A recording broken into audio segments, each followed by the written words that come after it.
Venons-en à cette question qui implique également la Chine. À quoi joue Pékin au large de Taïwan? 35 avions militaires chinois, dont des chasseurs et des bombardiers volant vers le sud de l'île, ont été repérés aujourd'hui dans le cadre de vols d'entraînement de longue distance menés par Pékin. Un exercice qui a eu lieu un jour après que Taïwan a annoncé avoir détecté une patrouille conjointe de préparation au combat de l'armée chinoise autour de l'île.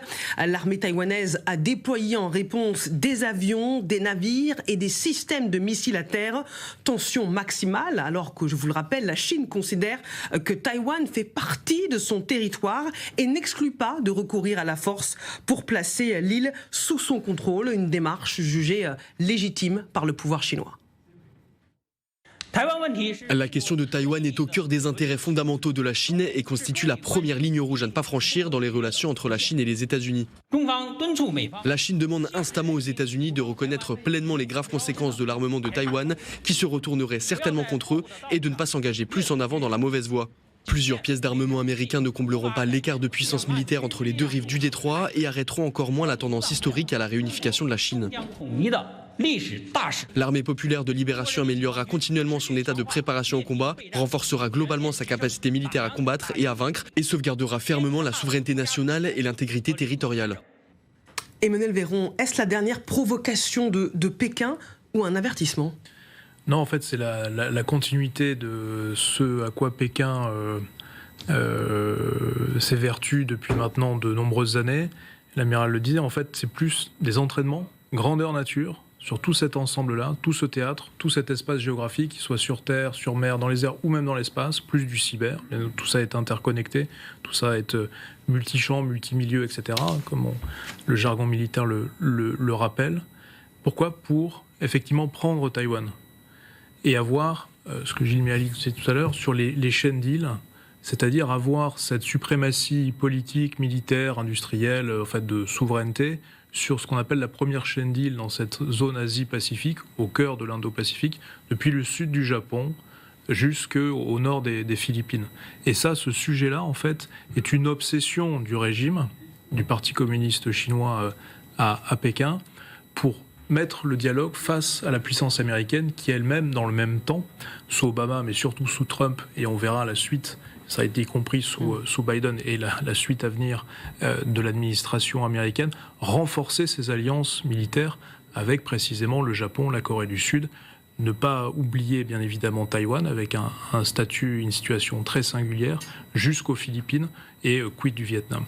Donc on a fondamentalement ce jeu stratégique, d'un côté Pékin, qui souhaite étendre sa zone d'influence, et même plus que sa zone d'influence, une forme de zone de souveraineté supposée retrouvée post-impériale.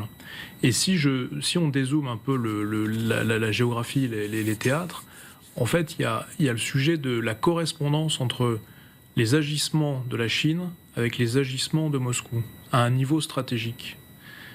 Plus Poutine va essayer de prendre l'Europe, en tout cas d'aller en direction de l'Europe, au sens otanien, au sens Union européenne institutionnelle, par l'intermédiaire de l'Ukraine, par l'intermédiaire de la Moldavie, par l'intermédiaire de la Géorgie, plus ça confortera stratégiquement une posture chinoise d'aller vers le Pacifique, vers l'Asie du Sud-Est, vers l'Inde, vers l'océan Indien, y compris dans des agissements, plus que des gesticulations, des agissements de la Corée du Nord avec Kim, en direction de la Corée du Sud. Donc en fait, il y a une concordance stratégique entre Russes et Chinois à ce niveau-là.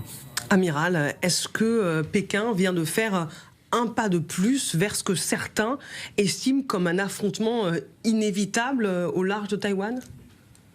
Alors moi je dirais que l'objectif final du régime communiste chinois, c'est de ramener Taïwan de Chiang Kai-shek en fait, dans le giron chinois du territoire chinois. Ils y arriveront, ils ne sont pas pressés, jusque-là on imaginait 2049, pour le centenaire de la création de la République populaire de Chine, ils semblent être un peu plus pressés. Et un des moyens pour y arriver, leur volonté, j'allais dire, on peut pas mettre en doute leur volonté d'y arriver.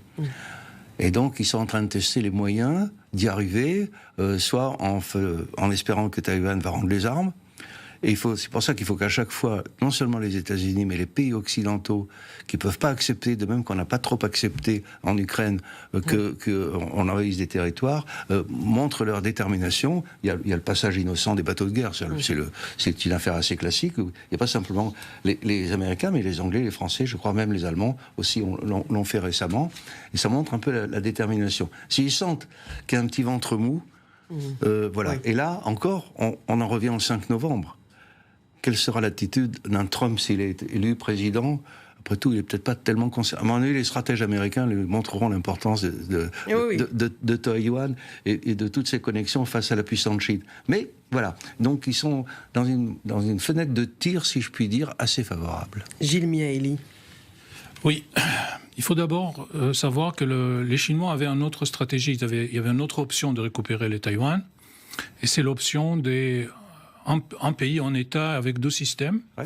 Quand ils ont décidé d'étouffer Hong Kong, ils ont montré une volonté de renoncer à la séduction.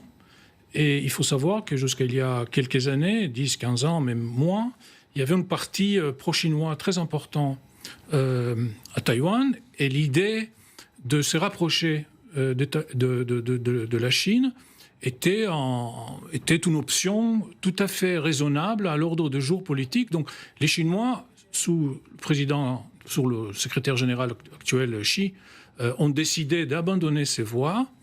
Et maintenant, la décision est de se mettre en situation de pouvoir récupérer Taïwan par la force. Ça ne veut pas dire qu'il a donné l'ordre avec une date. Certains évoquent la date de 2027, mais bon, je ne sais pas. Je pense qu'il n'a pas encore appuyé sur le bouton, mais il va être en situation de pouvoir appuyer sur le bouton quand il va penser que le prix ne sera pas insoutenable. Pour cela, qu'est-ce qu'il fait ? Il prépare les forces armées. Donc il y a un réarmement très important, notamment de la marine chinoise qui était quasiment inexistante il y a 30 ans. Maintenant, ils ont des porte-avions, etc. Mais aussi la société et l'économie pour soutenir des chocs importants.